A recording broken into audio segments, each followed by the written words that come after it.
নমস্কার, দ্রুতগতির খবরের আপডেট নিয়ে শুরু করছি ঈশান বাংলা মিডডে এক্সপ্রেস, রাজ্যের গত ২৪ ঘন্টার সবচেয়ে গুরুত্বপূর্ণ খবর। মানব পাচার চক্রের বিরুদ্ধে পুলিশের বড়সড় সাফল্য, গ্রেফতার শিলচর আশ্রম রোডের এক মহিলা, উদ্ধার ৩ যুবতী। অসম পুলিশের উচ্চ পর্যায়ে বড়সড় রদবদল, পদোন্নতির সঙ্গে নতুন দায়িত্ব পেলেন একাধিক আইপিএস আধিকারিক। মুখ্যমন্ত্রীর মঙ্গল কামনায় বিশেষ যজ্ঞ কালীগঞ্জে। লক্ষ্মীপুরের বিন্নাকান্দিতে বৃহৎ পরিমাণের হেরোইন সহ গ্রেফতার এক সরবরাহকারী।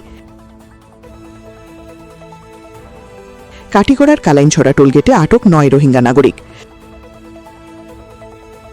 ব্যাঘ্র শাবকের মতো মৃত বন্যপ্রাণী উদ্ধারের ঘটনায় মতিনগর সংলগ্ন ভুবননগর এলাকায় চাঞ্চল্য, লিওপার্ড কেট বলে শনাক্ত করল বন বিভাগ।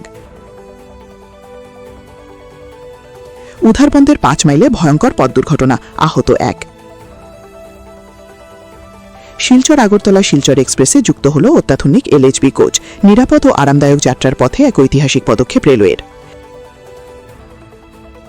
তারাপুর ইএনডি কলোনি বাজার এলাকায় উদ্ধার যুবকের মরদেহ, চাঞ্চল্য ছড়াল এলাকা জুড়ে।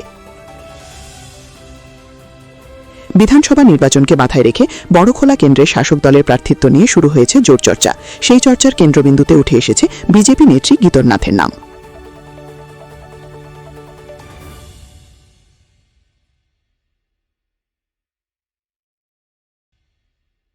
এখনকার মতো এই পর্যন্তই। দেখা হচ্ছে পরবর্তী বুলেটিনে। প্রতি মুহূর্তের আপডেট পেতে ঈশান বাংলা ফলো করুন।